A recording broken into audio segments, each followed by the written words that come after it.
यह भूतिया वाकया एक ऐसी प्रेत आत्मा की सच्ची कहानी है जो लोगों को भ्रम में डालकर अपनी ओर बुलाती है और फिर उन्हें पानी में खींचकर मार डालती है। यह बात तब की है जब मैं अपने गांव में रहता था। अब मैं जॉब करता हूँ, इसलिए अब मैं शहर में रहता हूँ। तो बात कुछ ऐसी है कि मैं अपने गांव में जिस स्कूल में पढ़ता था, उसके पास ही एक बावड़ी थी। और जो लोग बावड़ी के बारे में नहीं जानते, उन्हें बता दूं कि यह पानी का एक स्रोत होता है। यह बावड़ी बहुत पुरानी है और इसमें का जो पानी है उसका इस्तेमाल कोई नहीं करता है। इस बावड़ी के आसपास कई सारी झाड़ियां आदि उग चुकी है। इस बावड़ी के चारों ओर सीढ़ियां हैं और उन पर काई जमी हुई है। इस बावड़ी के आसपास कोई नहीं जाता और जाना तो दूर, कोई इस बावड़ी वाले रास्ते का इस्तेमाल भी नहीं करता है। ऐसा भी नहीं है कि कोई बिल्कुल भी इस्तेमाल नहीं करता। कुछ लोग जाते हैं इस रास्ते से, पर केवल दिन में, और वो भी केवल 2 या 3 लोगों के समूह में। कहते हैं कि इस बावड़ी के अंदर एक ऐसा भ्रम जाल है जो लोगों को अपने वश में कर लेता है और उन्हें इस बावड़ी के पानी के अंदर डुबा देता है। और इतना ही नहीं, मरने के बाद उस व्यक्ति की लाश तक नहीं मिलती है। कुछ दूसरे लोगों का मानना है कि इस बावड़ी में एक खजाना छिपा हुआ है और जो कोई भी उसे लेने जाता है वह रहस्यमयी तरीकों से गायब हो जाता है। ऐसा हमारे यहाँ के लोग कहते हैं। पर मेरे साथ एक ऐसा खौफनाक वाकया पेश आया जो इन दोनों बातों का खंडन करता है।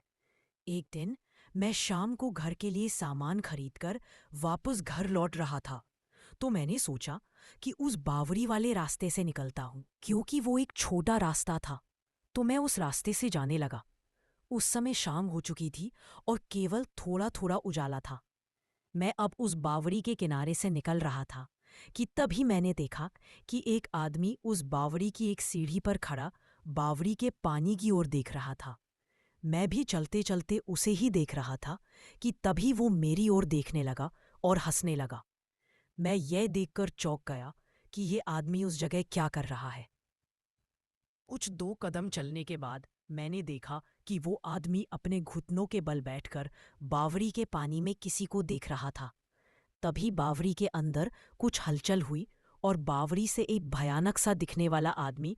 पर मेरे साथ एक ऐसा खौफनाक वाकया पेश आया जो इन दोनों बातों का खंडन करता है।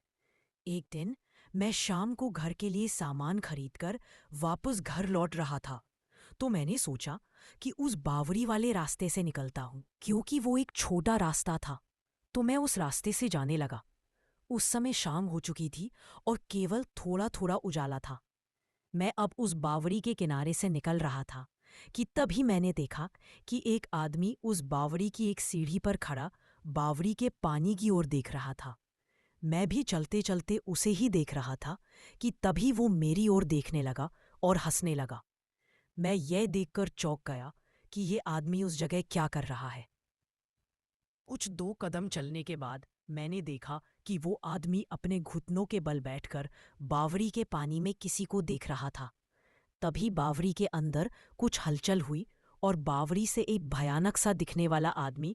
यह देखकर मैं काफी डर गया और 1 सेकंड के लिए मैंने उस आदमी को बचाने के बारे में भी सोचा, पर दूसरे ही सेकंड में उस जगह से तेजी से भाग गया। मुझे उस आदमी के डूबने से ज्यादा इस बात से डर लग रहा था कि वो खूंखार आदमी कौन था जो उस बावड़ी के पानी से निकलकर उस आदमी को अंदर खींच ले गया था। जब मैं घर पहुंचा तो मैंने सभी को उस घटना के बारे में बताया। उन्होंने सबसे पहले तो मुझे खूब डांटा और कहा कि किसने तुझे उस रास्ते से आने को कहा था। अरे वो एक प्रेत है और वो लोगों को भ्रम में डालता है और बावड़ी के अंदर आने के बाद उनको अंदर पानी में ले जाता है और फिर उस आदमी का कभी पता नहीं चलता। आज तो तू उस रास्ते से आ गया, पर आज के बाद भूलकर भी उस रास्ते पर मत चले जाना।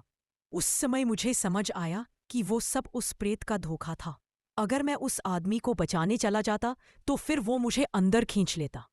शायद वो आदमी भी लोगों को शिकार बनाने के लिए उस प्रेत का रचा जाल था। सच में मैं तो वहां से भाग गया था, पर अगर मेरी जगह कोई और होता और वो उस आदमी को बचाने जाता तो सच में वो आदमी तो मारा जाता। मेरा तो आपको सुझाव है कि कभी भी किसी खाली पड़ी बावड़ी या वीरान पड़े कुएं की ओर नहीं जाना चाहिए, क्योंकि हमें नहीं पता कि वहां कौन सी मुसीबत हमारा इंतजार कर रही होती है। चैनल को लाइक करें, शेयर करें और सब्सक्राइब करें।